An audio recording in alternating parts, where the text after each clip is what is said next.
Hello, everybody. Melissa Simonson here, and I am so excited to introduce you guys to this week's guest.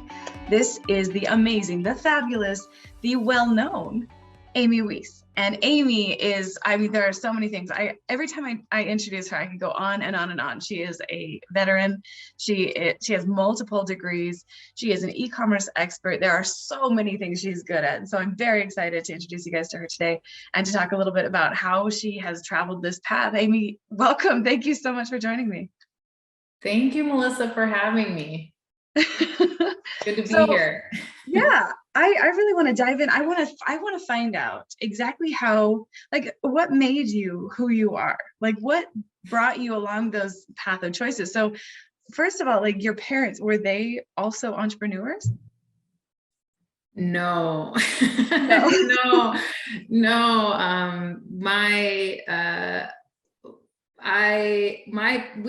I was born and raised on a farm until I was 5 years old. A farm in Seymour, Wisconsin. We had a dairy farm, and we worked hard with that, right? But my dad also worked outside of the farm, and he worked in building and wood. So he helped build like barns and structures for farming communities. And my dad did not graduate high school, and he worked so hard to learn he actually eventually became an architect, and he learned how to do all the drawings and all the math and everything else. And Wow. He's one of my biggest supporters today. And I'm very, proud of that. And my mom and my dad unfortunately divorced when I was 5 years old. And my mom raised us the rest of the time. I still saw my dad, but my mom raised us, and she was very hardworking. We were extremely poor. We did not have a source of income when we left our farm and moved into kind of the city, right? And we didn't have a source of income. We didn't know where the next rent check was going to come from. We were not using food stamps or anything. There was, I think, a pride issue there. I don't know. I don't remember. I was the youngest. I'm the youngest of 7. Wow. And so my closest brother and sister moved away with me when my parents divorced. And anyway, we started working from a very young age. I don't remember a lot of my childhood being about being a kid. It was always a struggle. So I just remember, as young as I was, like, at kindergarten, I walked to kindergarten by myself and kind of took care of myself. I started cooking dinner and stuff for the family at 5 years old. So it was I grew up very fast. I started working paper routes. We would recycle cans, whatever we could do to earn money at a very young age, just to eat. And then, So when it I was sounds like 9 this was years like old, a family effort as well, like yes, multiple of you. yeah, it was a struggle. We wanted to survive. All humans have this need to survive. So I started working at 9 years old, started babysitting for a kid down the street, a toddler. And just all summer long, I was working way more hours than somebody at 9 years old should have been working. But that family was also very poor, and they couldn't afford. I just remember that kid didn't even have diapers. So there were many times when I was just changing the clothes on this kid, right? Wow. Instead of diapers. But yeah, it was a difficult upbringing, but a quick rise to adulthood, I guess you could say, for a kid. And so I had this yearning, even at a very young age, to get out of that situation. I wanted more for myself. I knew I could do it. I had something to prove. My mother is the type of person who would look at my report card when I'd come home from school, and she would see all A's but 1 A-, and she wouldn't say, "Oh, you did a great job on this." She would look at the A- and say, "Fix this." And so for me, that really, it kind of put me into this situation where I was always trying to be better. I was always trying to make her proud, you know. I was always trying to be something, right? And then just, again, I had big dreams to get out of being really poor. And, you know, I was wearing hand-me-down clothes that I got made fun of a lot for, that kind of thing. I was very overweight because I did not have good nutrition. And so, you know, all of that kind of made me work very hard. And I was always a straight A student and always trying to make my teachers proud of me and whatever I could do. Started working at McDonald's when I was 14 years old. Quickly became a crew chief there and was running shifts there. I knew I can still to this day probably make a Big Mac with my eyes closed because I've made so many of them in my time. But yeah, so, you know, I've always worked really, really hard. And I've always had something to prove. And so even then I left. So I left Wisconsin. I got married very young. I left Wisconsin at 17 years old and moved to California and got a job at Target as a cashier. And again, just went after that challenge. Like I want a bigger challenge. I give me something else to do. Like I figured out this cashier thing. Can I work somewhere else? So they put me in the garden center and in Seaside, California, where some of our clients had rose gardens the size of football fields. Whoa. And I started talking with people who would come to Target and want to buy flowers, right? And they'd ask me about different plants and I had no idea, you know, I was like, oh, I don't know, this one looks nice, you know. Yeah. I didn't know. And my mentor there, her name was Cindy. She was the garden center manager at the time. And she knew everything about plants. She could tell you the biological names of these plants. She would help people design entire gardens. When the vendors came in, she would just be like, oh yeah, I want this, this, and this. And she was on top of it. And she was like my teachers who I would latch on to and try to, you know, impress and stuff. Yeah. Yeah. I just started learning from her and I wanted to learn about these plants. I wanted to study them. I wanted to, and so I actually went to Clemson later and got my nurseryman certificate. What? I didn't know that was a thing. Yeah. You have to identify sticks in mud and tell what kind of plant it is. It's really fun. Wow. But yeah, I fell in love with plants and became kind of an assistant manager in the garden center. And then eventually she left and I was promoted to an executive at Target. And so I started in just a little over a year, I started as a cashier and I ended as a Target executive. And then my husband at the time was in the Air Force. And so we had to move because we were only in California for a short period of time. Yeah. So we moved to South Carolina sorry, not South Carolina, Georgia at the time. And that's when I just looked for another career, right? And so I've had many different careers. I got a job managing inventory for a horticulture company. And that's when I learned all about Excel spreadsheets and accounting. And I spoke Spanish at that job all day because all the people that worked there were Mexican, right? Yeah. So that was a lot of fun. It was a huge challenge and I was just so excited to step up to it. And that led to me getting a job at a home healthcare agency and working in accounts because I had learned accounting over here, right? And I quickly grew in that job to have the most accounts of any accountant there. I had 27 accounts that I managed. What? And I was only 19 years old at the time. Oh my goodness. But what I realized, Melissa, I always wanted to go to college. I always wanted to get a higher education. And what I realized is that I was never going to get promoted. They promoted the people that had higher educations, right? No matter how hard I work. Like, why would they promote a workhorse? Right. Of course. Then they're gonna lose all that work. Yeah, exactly. The most accountants were doing like 6 or 7 accounts, and I had like 23. So why would they promote? So I quickly realized, wow, you know, I've got to do something to be able to get past this next hurdle. Mhm. And I wanted to go to college. So I started going to college locally.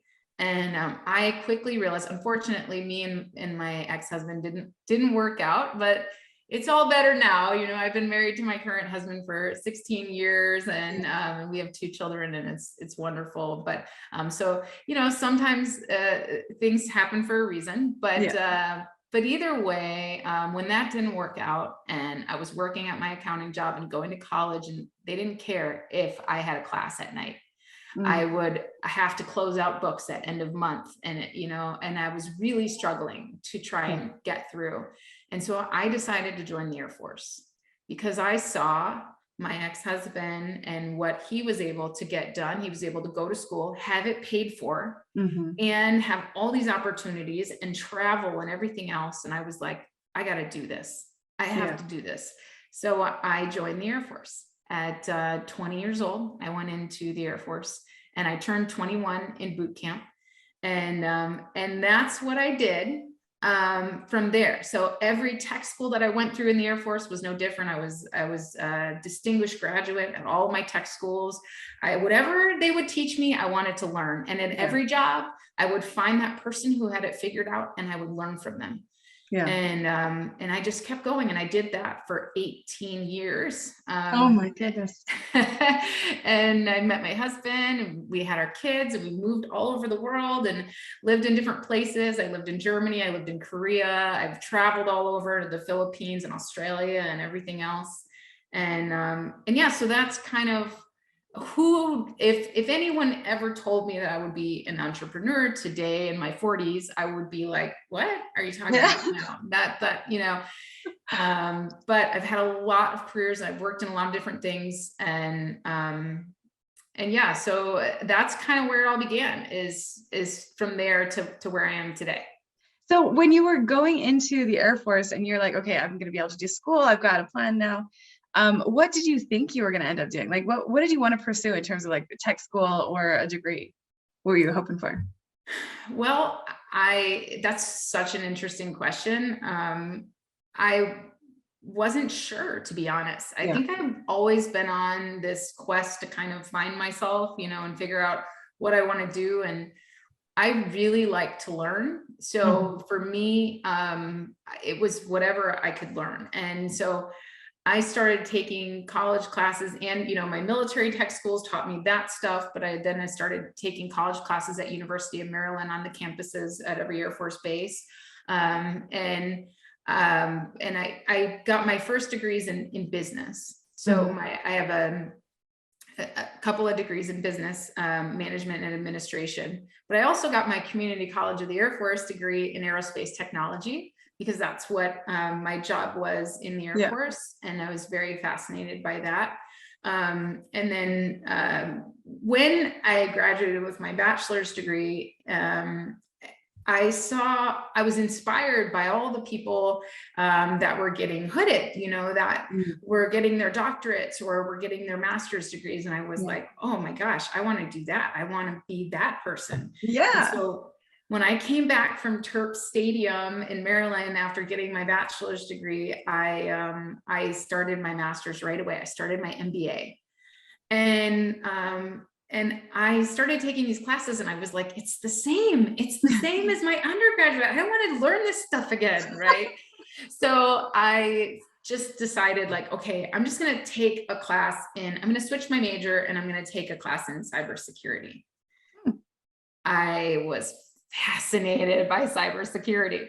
It was incredible to me, this thought that somebody could steal someone else's identity. That, you know, like, I think one of the first papers I wrote was in my first class on cybersecurity, was how you can actually scan someone's credit card numbers from across the room and then transfer those card numbers onto a blank plastic card and go use that card that you just made at a store. And that is why RFID wallets exist, because of that technology. Madness.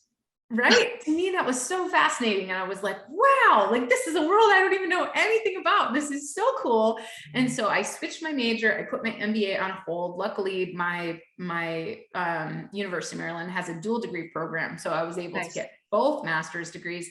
But I put my MBA on hold and I just focused on cybersecurity. Yeah. And just started, and I was growing in my career at the same time. I took a new job. My husband got moved from one Air Force base to another, and we moved out to Hawaii, and I took a new job there in IT, and I'd never worked in IT before, but the company Raytheon gave me a chance because they said it was easier to teach me how to build servers than it was to teach someone how to target, targeting. So I knew how to target because I had worked in all these, my job was all about winning wars. So I knew targeting, and they said, well, it's easier for us to teach you how to build servers than it is for us to teach somebody who knows how to build servers, how to target, put bombs on target. Right. Yeah. So I was like, okay, I'm down to learn this, and so I learned how to build servers. I learned how to do software. I learned, all of that. And I got to travel all around with Raytheon at the time. And then I saw a job opening to manage the entire weapons system for their operations centers. And that was what my previous career was in. And so the guy that was in that job left and moved to Korea. And I walked into that commander's office and I said, I know this stuff really well, and you need to hire me. I'm the best you're going to get in this job. And he called my bluff and he hired me. And I was like, holy shit, like I better make some stuff happen because I was the only woman in this job. There's one of these people at every air operations center across the Air Force. And I was the only woman and the youngest in this job. And it was a very highly regarded job in my career. So I was like very intimidated, but I worked really hard. Again, I worked really hard and I hustled, right? And in the years that I was there, before I was there, the 3 years before I was there, they completed 15 IT projects, and under me, they completed over 200. What? Yeah, it was just like, I just kind of took it and just ran with it. And so that's when I went back into civil service and continued my official military service, right? Yeah. And then with the cybersecurity stuff. So I finished my 2 master's degrees, and I was fascinated by cybersecurity, and we were putting some programs together there. And this specialty squadron came out to assess our squadron in Hawaii, and they do cybersecurity, right? This squadron did, and they came out and because I was the IT manager over all of the weapon systems there, they were assessing that system, and they kept coming back into my office because the operators kept sending them back in there, and I'm like, hi guys, you're here again. How can I help you? And they said, well, the operators just keep telling us that you know more about their systems than they do, so we should just come talk to you. And they left and asked my commander at the time if they could offer me a job. And that's how I ended up in cybersecurity, helping the Air Force stand up their first cyber protection teams on the ground floor of that. They didn't have anybody that spoke air war like I did and understood cyber. So they said, we need you. Can we offer you a job? And they did. And that's how I ended up here in San Antonio, Texas. And I took the challenge of that, went through Air Force Cyber School, which is honestly the hardest thing I've ever done in my life. Oh, wow. And so, gained a bunch more certifications and did a lot of really cool things. And then was that, sorry to jump in, but do you think that was one of the hardest challenges because like the material was difficult, or because of, like your family life and the balance? Or the material was so hard. It was literally, I didn't have an IT background, remember. I had a business education and an aerospace background. Yeah. So now you're asking me to convert binary to hex and to work from command line and understand how to hack into things, right? That's not that's not something that you just do, right? Like Yeah. the people that were in my career with me, they had engineering backgrounds and, you know, IT backgrounds and all of this. And just because I Right. learned how to build a server for Raytheon did not mean that I knew how to do all these things. So everything for me took 3 or 4 times as much work because I had to understand the background behind it. So everything in cyber school, I had to go back and study like, well, what even is binary? I don't even know what that means. It means ones and zeros, by the way. Yeah. But anyway, I had to learn all of these things. So people who were in school with me that had that background, they were like, oh no, that's that, I have that. And I'm like, yeah, but I don't understand that. I have to go back and read about it. And my job was contingent on me passing these schools. Ooh, yeah. And so it was a big risk because my husband had already retired from the Air Force. And, you know, this was like a big deal. If I didn't pass these schools, I didn't have a job. So, and there aren't a lot of women in cyber, period. Like it's not a thing. There's like 2 out of every 50, you know? So, so it was very intimidating to think that I would be given a leadership position because of my other knowledge, but also if I couldn't pass this school, what would I do? And I will never forget Keith Wilson, Lieutenant Colonel at the time. I think he's way higher ranked now, but he in Hawaii, he was working as the commander for the technology squadron that I was working in concert with there. And I before I took this job, I went into his office and we were talking and I said, you know, Colonel Wilson, can I ask you something? I said, I'm so nervous. You know, I have a master's degree in cybersecurity, but that doesn't mean that I actually understand how any of this works. And I'm so scared that I'm not going to pass these schools and that, you know, I'm not going to be able to take this new job. And I have a really good job here and I'm on top of the world. And why would I leave all this? You know, and he looked me in the eye and he said, I'm pretty sure that the Amy Weiss I know can do anything she puts her mind to. And I was like, I needed to hear that. Like, I'm getting emotional about this right now because it was a pivotal moment in my life. Like I needed someone to tell me that. You have to remember that I was raised by someone who said, fix that A-, right? So to have somebody have that vote of confidence in me, somebody that I greatly respected. Like somebody saying, you might not be remembering who you are right now, but I still know who you are. Yes. And so I definitely carry that over today as a consultant. It is so important for me not only to be a straight shooter with people and help them understand exactly where they're at and help them get to where they're going, but also to remind them that they are capable and they're powerful and that they can do anything they put their mind to. Oh my gosh, I love that so much. So, okay, I want to backtrack just a little bit. So you were in the Air Force, so you got this job, you passed all your things after you had this great conversation. What took you from that point to like turning your attention at some point to e-commerce and entrepreneurship? Like, how did that transition come about? Well, my cats are beautiful. I have cats, 3 cats. My cats. I should have known it was about cats. It was about cats. My cats. This is a 3D printing of Lulu, one of my cats.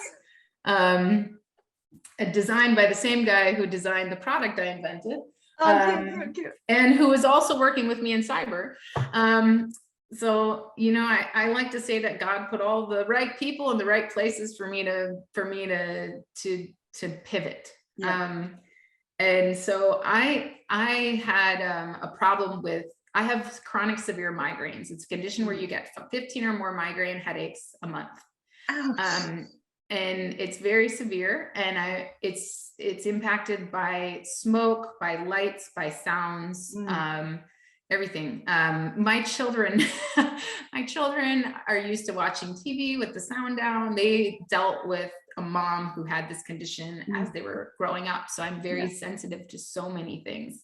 And so my kids are very calm for that reason. But anyways, we had 3 cats. We settled down in San Antonio, and this was the first time when we were not part of the military in terms of, you know, being on orders and having to move every couple of years. Right. So we got some more pets because we figured, well, hey, we're here. Sticking around.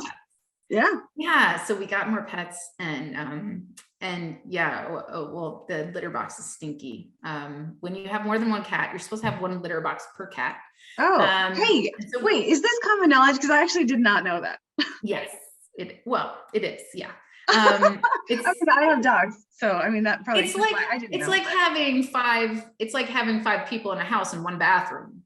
Yeah, That would not be that fun, right? right. So you should have at least a couple of litter boxes for however many cats. So we had 3 litter boxes for 3 cats, and we were cleaning them every day. And probably for a normal person, it wouldn't bother them, but for me, it was causing migraines, and I did not want to get rid of my pets. It wasn't acceptable to me. I really love them. They're really sweet animals, and they bring me joy.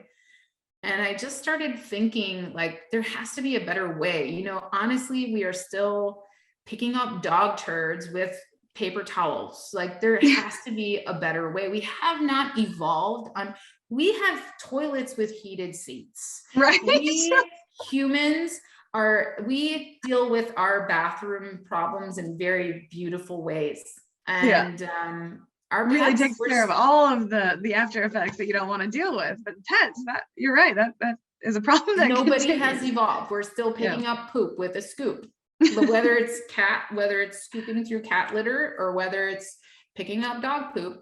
We're still doing it with a scoop. And I said, you know what? There has to be a better way. Yeah. And so every time I would travel, and just so you know, Melissa, I've always done side hustles. I'm an overachiever. I knew that about you even before you ever told me that. I was like, she's got like 15 things going on. I guarantee. Yeah, I have always, I started nonprofits while I was still in the military. I started selling on Amazon in 2007 while I was in the military and in college. Jeez. I was just having fun, just flipping products, just whatever. I'm a busybody. I can't even sit and watch a movie without going crazy, right? So I've always had a sketchbook of ideas. I invented Pinterest, okay? Somebody else just brought it to market. But anyway, it's honestly, Pinterest is drawn up in one of my binders. Oh, that's crazy. Yeah. I've always had all these ideas. I'm a visionary, and then my time as a war planner in the military helped me take visions, big, huge visions, and see them played out. Right. And so I've always been that way. So I'm not afraid to try to execute a big vision because that was part of my career and all of that. And the military kind of helps you not be so afraid to do things, right? And then my journey in life, having switched so many careers, so many times, I knew that I could do it. So anyways, I had this idea and I would be sketching these ideas for better litter boxes. And then one day I woke up at 2:00 in the morning and I was had this aha moment of, oh my gosh, the litter box is the problem. It's the problem. Why am I trying to invent a better litter box? It's already been done and it's the problem. And I woke up, started tearing apart a laundry basket that I had, dumping the litter over it and trying to figure out if it would work. And then as soon as Home Depot opened that morning, I went to Home Depot and I was like, okay, I need something that will sift. I need just whatever. And I was trying to be all secretive to this poor little old man who was trying to help me because I'd never invented anything before. So I was like, I don't want to give him my idea, Yeah. Because this poor Home Depot guy is going to go and sell on Amazon, get a prototype. Yeah, so I brought home all this stuff and I built a prototype and dumped the litter box into it. And oh my gosh, it was amazing. Wow. It worked so well. It was so fast. It was exactly what I had imagined. And I was like, wow, how in that, what, I got to do something with this. But I have an MBA. Yes. I can tell you how to read Toyota's financial statements and I can read Amazon's financial statements. I can tell you how Toyota expanded internationally into Mexico. I can tell you all of those things with my MBA, but I can't tell you how to take my rickety prototype and turn it into a product on the market. Right. And oh, by the way, I discovered that a lot of other people are like me. Yeah. And they're educated and they're smart and they have ideas and they have no idea how to get them to market. Yeah. And so once again, you see the progression of my life and how I've always figured things out and how I've always had a yearning to learn. And I decided I'm going to figure this out and I'm going to share it with whoever will listen. Yeah. And that is what started my entrepreneurial journey. That's amazing. I love it. I love it when you hear about something is based out of need. Like sometimes it's like, hey, my brother told me about this, or my sister started selling product and I was like, I bet I could do that. But I love this. Like, it's just so, I love the waking up at 2 a.m. stories, like I had this idea and then I did the thing and everything worked out. I know there's always, there's bumps and ups and downs, and so I'm sure Amazon suspensions and reviews and all kinds of things that come in the way. But I love hearing these origin stories about, what first struck that entrepreneurial bone, like, because I feel like once that is fully set in and you do that for a period of time, it is very difficult to get that out of your blood. Like, I don't know if it's possible. I don't want to say it's impossible because then someone will be like, but I definitely think that's one of those things where it's like, there's entrepreneurs and there's everybody else.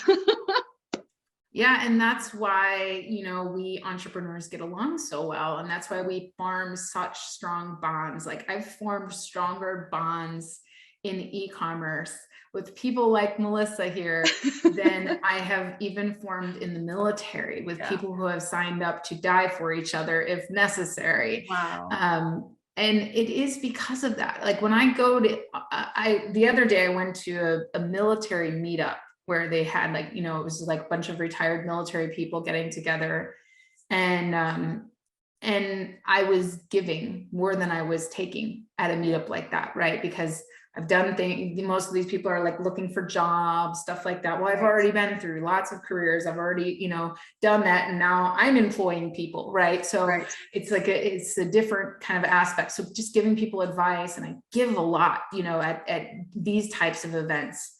And then when I go to an e-commerce meetup, or I'm hosting an e-commerce meetup, I always give, right? But I take too. And it's an equal give and take. And sometimes it's more take than give, depending on the room around me.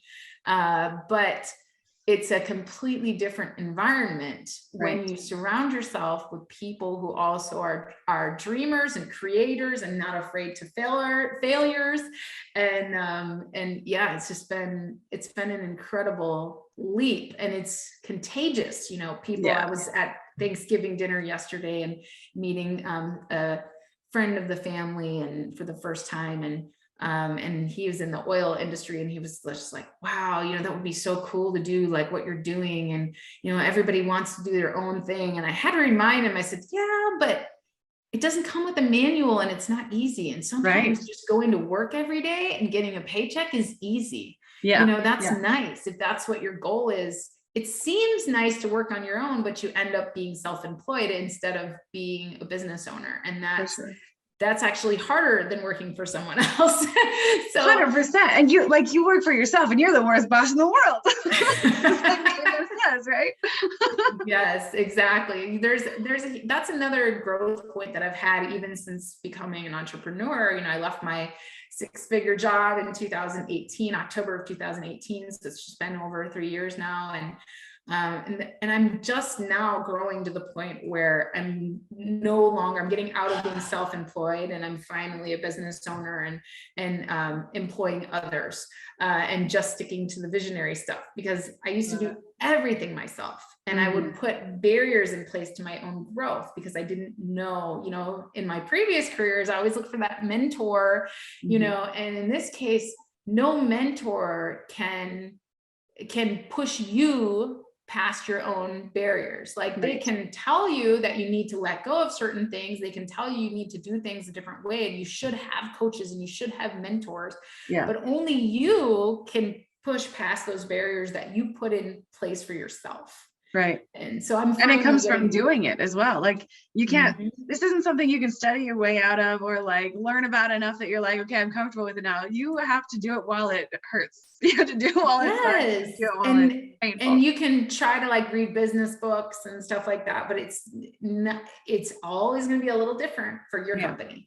It's always going to be a little different for your product. Right. And that's why people that buy into these formulas, they end up failing in most cases, unless they can take that formula and then do their own thing with it. Right. Right. So it's been really fun. And that's how I got into this, is I just decided like, hey, I want to bring this product to market and I'll regret it if I don't. And there has to be another way than just Shark Tank. Right. Oh yeah, of course. Even though that's so entertaining, but I feel like that's at least half the value of that. And really not so much, the people, they may or may not get funded, but they're getting exposure on TV. So that's automatically going to get them some sales. And then, like the funny thing to me is I actually was just at an event in New York, and there was this amazing speaker there who was talking about training people, like kind of giving them coaching for being on Shark Tank and always accepting a deal every time, even if they're like, I'm not sure that when we go to sign this is actually going to work out. We'll have to maybe rethink this. But people have this idea that you win Shark Tank. Did you win Shark Tank? And that if you walk away without a deal, then it's your idea or your product or something that was the problem, and not that the terms that were presented were agreeable. Mm-hmm. So I thought that was the most interesting thing. Anyway, sorry to go on a side note here about Shark Tank, but you're so right. Not only is there better ways, different ways, but there's, even the way that you started, the way that I started, the way that some people who actually do Shark Tank or Good Morning America or some of these other things, QVC, there's so many different ways to come about this that you're absolutely right. There is actually no one formula that anyone can say, this is going to work out for you if you do it just like this, because even then their surroundings, their environment, their home environment might even spill over, their past experience with their previous jobs and stuff. All of that is going to take some kind of a hold in their decision making and the way that they respond and handle things and react and pivot. So yeah, I think you're totally right. So tell me about now how you had your product, your business, you're now employing people. So tell me then about your coaching and Amazing at Home and what you do now. So when I started sharing my story along the way of building my private label brands, I developed a small following. And then I also had really expensive molds to pay off, because my molds to make my product were like over $40,000. And wow. I really, I've always been a hustler, right? And I don't like debt. And so I just was like, I need to pay these off. And so I started copywriting, and I started copywriting on Fiverr because I was doing wholesale Amazon for a little while. I've done retail arbitrage, I've done wholesale, and I also did my private label, right? So I started doing wholesale on Amazon, making bundles and stuff, because I thought that was easier than retail arbitrage. And, developing a product takes a long time. It doesn't happen, especially a new, never before seen product. It's different if I'm just adding something small, like changing the handle on a cup. That's one thing, right. But I'm inventing something new, never seen before. Like I have to do everything from scratch. Right. So that took time to do. So during that time, I knew I didn't just want to launch one product. So I wanted to learn as much as I could. I wanted to exercise, and Amazon had changed a lot since I had started. And, it was like, okay, this FBA thing is new. Like, let me learn that. Let me master that. So I was doing wholesale, and I was hiring people on Fiverr to write listings for me, because I didn't really know about listing optimization at the time. And, right. And yeah, I hired somebody and a few different people, and I was like, this isn't actually very good. And right. I'm smart and I can figure this out, And at the same time, I made friends with Andy Arnott, who started a little software called Seller SEO, and him and I started a podcast together, and I helped him beta test his software, and I learned a lot with him. And so I started writing my own listings, and they were just amazing. Like I was selling so many things that other people were unable to sell in wholesale, just because I was good at writing listings and good at finding keywords and good at SEO. So then I was like, okay, I can do this. I'm going to make an offer on Fiverr, and I'm going to start writing listings for people on Fiverr, because I'm good at this and I like it. Yeah. So I did. And those people would come to me with really saturated products, and I would find new keywords for them. I would turn their felt letterboard into an office sign, and they would sell out. And people started coming back to me and go, oh, how did you do that? Can I consult with you? And I was like, I don't know. I don't do consulting. I don't do that. And then after a couple of people started asking, like more and more people started asking, I was like, And then people from my community, because I was teaching others listing optimization, like whatever I would learn, I would teach. I was an instructor in the military. So I instructed for all those years, and I've been through all these training programs. Like I know how to write training, I know how to develop training, I know how to evaluate people. So I'm good at that. I'm good at explaining it. And that's how I learn. I learn by learning something to the level I can teach it. So that's what I did. I just learned everything, and then I would teach it for free in my little Facebook group or whatever, and put it on YouTube, and people would be like, I can't believe you're giving this information away for free. Yeah. Can I consult with you? Can I just meet with you? And so I started doing little consultations, $50 for a little consultation on Google Hangouts, right? Yeah. And I'm like, okay, fine. I'll sit down with you and I'll show you some stuff on Amazon. I'll show you how to, whatever. And I'll show you how to get ungated. I'll show you how to do all these things, right? And those people that I started helping were having mad success.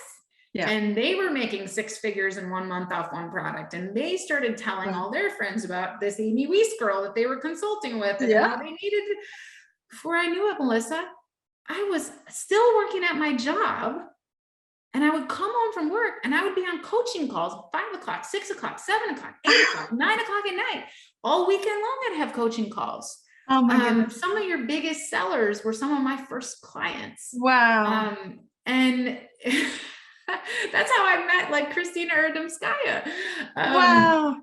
So it was just crazy. Like I had no idea that this was going to be a thing. So I had this domain name, amazeonstream.com, and I was going to just use it over the weekend because I couldn't put all my coaching and stuff on Fiverr. It was too expensive on Fiverr. Right. So I was like, okay, I got all these clients. I need a way I got to automate this. This is taking too long. So I just built a website over the weekend, a little text-based website. And used the domain name Amazing at Home. Little did I know what that would become one day, right? But so people still ask me, what is Amazing at Home? It's just a domain name. I just had this domain name. I don't know. So, little did I know it was going to turn into what it has turned into. Yeah. And I've now written thousands of listings for people. Wow. I've consulted at least over 1,000 brands now. Every time I'm on a coaching call and I scroll through Amazon, I see other brands that I'm familiar with and have helped. I know people buy their products. That's amazing. I've helped people develop stuff from nothing, like from just an idea. I've helped them bring those products to market and seen them blossom. And so I started a course, I started a China trip, taking people to China, and just all the things that I wanted to learn, I learned and taught others too. And, and just people have just followed along with me. And I've gotten so much experience in so many different categories because of all the people that have trusted me. I don't look at it as like Amy knows everything. I look at it as like, look at all the people who have touched my life by trusting me to help them in some way, shape, or form, and giving me experience in their category and helping us to grow together and to learn something new. So I can't believe it. It's been so amazing. And now I'm getting ready to sell my private label brand because it's too much for me. I didn't expect to start Amazing at Home. I didn't expect any of this, and it's too much to manage a private label and to run a large agency, and it's too much for me. So I need to let my private label go so that I can continue to be a piece and a part of so many. I also want to learn the venture capital side of things. I really want to become an angel investor. I'd like to have my own incubator one day. And there's just so much more to do. There's so much more to do. So, so, it's cool. I'm following the journey. And so the next step is to sell my private label so that I can focus more on the next step, which is just becoming a little piece of investing in so many other businesses. And I'm learning crypto now as well. And that's a lot of fun. I've been seeing that. I love watching that. And I know anything that if you're picking something up, you are going to learn it until it is known. You got that right. I watch all your little snippets and I'm like, okay, I'm getting a good understanding because Amy's she's on the case. That's right. Yep. I'm going to share whatever I learn. So, Yeah. but yeah, it's been a wild ride, and I just love it. I love helping other people. I love having had the journey myself, and I can't wait to see what's next. Oh, I love that. I just love that so much. And, it makes so much sense to me for you that, you are letting go of the private label and keeping the people first, business of the two. I know a lot of other people who would choose to do that the different way around. They would change things up. But I know, I know you. I know what a wonderful, resource and light you are in people's life, and how you bring value just by being there, being present, and telling people what might benefit them. And for you, I think it may not even be, it's not a high cost, right? You're just sharing something that you also learned. Maybe it will help the person you're talking to. And for that person, it can be life-changing. So I think, I can definitely see, knowing you as I do, why you would choose the agency rather than the private label. But I'm proud of you for everything that you've done. I love watching you and your progress. And I'm always like, what is she gonna do next? This is gonna be fun and exciting to see. So we only get this one life. So when I look at it, I could either, with private label, a lot of the things that a lot of people don't understand is if you stop growing that private label, it's going to die, right? You have to keep growing and scaling, or you need to sell wherever you're at. And then, so for me, the choice was, do I put more time and effort into growing this bigger than it already has become?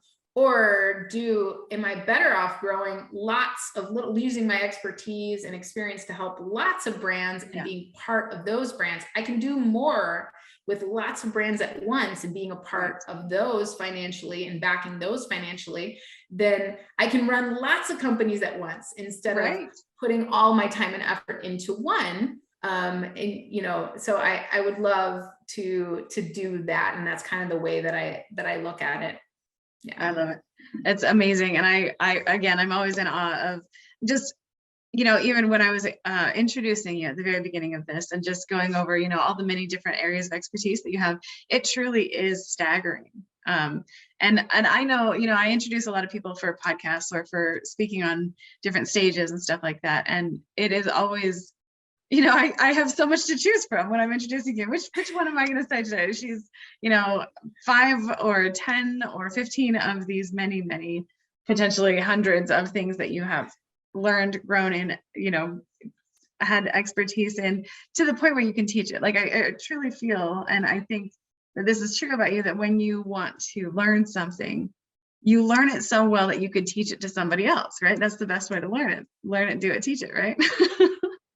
Yeah. And so anyway, I just admire that so much about you, and I love watching you grow. So I'm excited to see what is next for you as well. And I really want to thank you today for joining me and sharing your story with everyone. I hope that it brings them some inspiration, as it has for me. Thank you so much for having me. This was fun to reminisce about some of these details, because we cover a lot of stuff on different podcasts, and I love talking about PPC or shipping or whatever it is that we're talking about. I love diving deep, but it's sometimes fun just to reminisce about where you've come from and what it is that makes you who you are, and hopefully it's inspiring to someone else to do the same. Absolutely. All right. Well, thank you so much again, and we will see all of you guys next week with our next guest. Thank you for watching us on Amaze on Stream, and we'll see you next week.